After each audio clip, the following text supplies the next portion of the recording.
বৃদ্ধি পাবে। একদমই একটা মূর্খের মতো কথা এটা। আবেদনের বয়সসীমা বাড়লে কখনোই বেকারত্ব বাড়বে না, কারণ আবেদনের বয়সসীমা বাড়লে বরং বেকারত্ব কমবে। কারণ যখন আপনার আবেদনের বয়সসীমাটা 35 করা হবে বা যে কোনো সংখ্যায় যদি করা হতো আগে, এখন তো আমরা 35-এর নিচে মানবো না, কিন্তু আবেদনের বয়সসীমা বাড়ার সাথে বেকারত্ব কমার সম্পর্ক আছে, বাড়ার কোনো সম্পর্ক নাই। কারণ যখন আবেদনের বয়সসীমা বাড়বে তখন আমাদের যারা স্টুডেন্টসরা আছে তারা কিন্তু বিভিন্ন পার্ট টাইম চাকরি করবে, বিভিন্ন বেসরকারি চাকরিতে জয়েন করবে এবং পাশাপাশি সরকারি চাকরি ট্রাই করবে। তারা চিন্তা করবে যে আমাদের যেহেতু বয়স আছে, আমরা একটা চাকরি বা একটা কর্ম করার মাধ্যমে আমাদের পরিবারের ভরণ পোষণ ও দায়িত্ব পালন করতে পারি, আমার নিজের খরচ জোগাড় করতে পারি, পাশাপাশি আমি সরকারি চাকরির জন্য ট্রাই করব। কিন্তু যখন এই যে বয়সের সীমাটা যখন আমাদের একটা শিকলে আটকে রাখা হয়, তখন একটা ছাত্র এটাই ভাবে যে আমার হাতে তো তেমন সময় নাই, আমার এখন পড়াশোনাই করতে হবে। কারণ পড়াশোনা ছাড়া যদি আমি এখন একটু টেবিল থেকে উঠি তাহলে আমার সরকারি চাকরি হবে না বা কোনো চাকরি হবে না। এজন্য তারা কোনো জায়গায় কোনো কাজে ইনভলভ হইতে পারতেছে না। এই কারণে বরং পাল্টা আমাদের দেশে বেকারত্ব বৃদ্ধি পাচ্ছে এই বয়স সীমায় আটকে থাকার জন্য। যখনই বয়সসীমা উন্মুক্ত করা হবে বা 35 করা হবে ন্যূনতম, তখনই কিন্তু একটা স্টুডেন্ট সে বয়স হাতে থাকার কারণে সে প্রাইভেট জব করতে পারবে, যে কোনো কাজ করতে পারবে, বিভিন্ন উদ্যোগ নিতে পারবে। আল্লাহ না করুক তার যদি কখনো সরকারি চাকরি নাও হয়, তবুও তার সেই কাজটা কিন্তু একটা ম্যাচিউরড হয়ে যাবে, এক্সপেরিয়েন্স হয়ে যাবে এবং সে সেই এক্সপেরিয়েন্স দিয়ে কিন্তু অন্য চাকরিও করতে পারবে। এবং এভাবে কিন্তু ইউরোপ কান্ট্রিগুলোতে এটাই হচ্ছে, এবং ইউরোপ কান্ট্রি আজকে অনেক উন্নত কান্ট্রি। অনেকেই কথায় কথায় ফেসবুকেও বলে থাকে যে ইউরোপ কান্ট্রির মতো আমাদের দেশ না। আমাদের দেশটা ইউরোপ কান্ট্রির মতো হবে কিভাবে? কারণ ইউরোপ কান্ট্রিতে তো বয়স সীমাটাকে উন্মুক্ত করে দেওয়া আছে এবং তারা কাজও করতেছে, চাকরিও করতেছে, পড়াশোনা করতেছে। যার মেধা, যার যোগ্যতা, যার যেভাবে যখন খুশি সেদিকে তারা অ্যাপ্লাই করতে পারতেছে। কিন্তু আমাদের দেশে মেধা ও যোগ্যতার বিচারে এই বয়সের যে শিকলটা, এটা হচ্ছে সবচেয়ে বড় বাধা। এটা যদি মুক্ত করা যায় তাহলে আমাদের দেশে বেকারত্ব অনেক অনেক কমে আসবে। এই কথাটা, এই মেসেজটা হচ্ছে আমরা সবাই 2012 থেকে যারা আন্দোলন করে আসছে তারা সবাই বোঝানোর ট্রাই করেছে, কিন্তু কেউ এটা বোঝে নাই বা বুঝেও তারা না বোঝার ভান করেছে। কারণ তাদের কাছে বাংলাদেশের শিক্ষার্থী, বাংলাদেশের জনগণ তাদের কাছে কিছুই ছিল না। তারা বাংলাদেশের মানুষকে মানুষই মনে করে না এবং বাংলাদেশের মানুষের, সাধারণ মানুষের দাবি, সাধারণ শিক্ষার্থীদের দাবি, এগুলোকে তারা কোনো দিনও কিছু বিন্দু মাত্র তারা মূল্যায়ন করে নাই।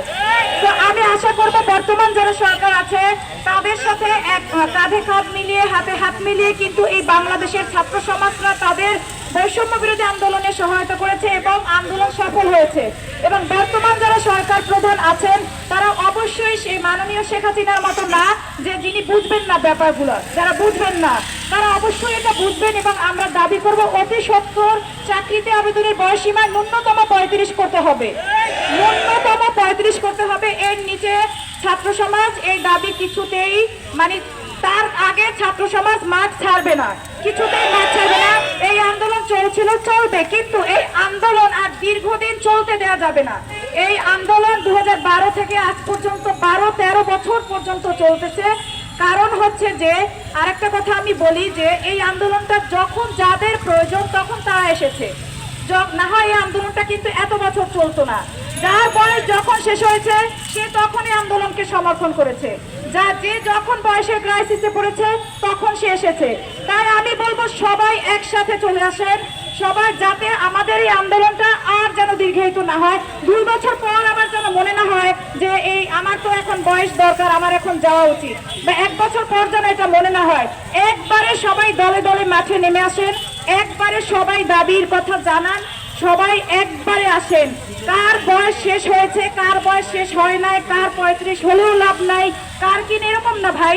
কোটা সংস্কার আন্দোলনটা যেমন সবার জন্য ছিল, সবাই আসছে, তার ছেলে মেয়ের জন্য আসছে, তার ভাই বোনের জন্য আসছে, বা ওটা যৌক্তিক দাবি ছিল এই জন্য আসছে।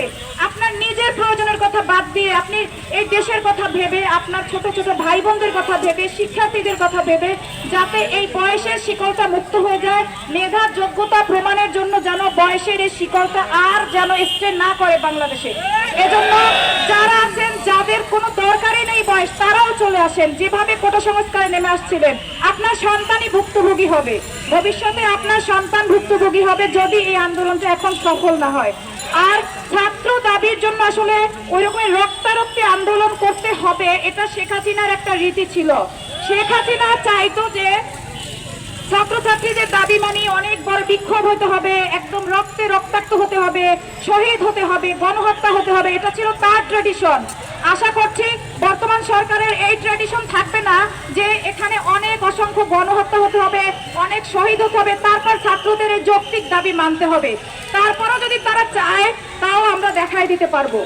তো আপনাদের সবাইকে বলছি যে আপনারা যারা এখনো ঘরে আছেন, তারা নিজের স্বার্থের কথা চিন্তা করে, দেশের স্বার্থ, জনস্বার্থ, শিক্ষার্থীদের স্বার্থ, ফিউচার জেনারেশনের স্বার্থ, বর্তমান জেনারেশনের স্বার্থ, সকলের স্বার্থকে ঊর্ধ্বে রেখে দল মত নির্বিশেষে সবাই দলে দলে আন্দোলনে চলে আসুন এবং এই যৌক্তিক দাবিটাকেও আপনারা সফল করে ঘরে তুলতে সাহায্য করুন।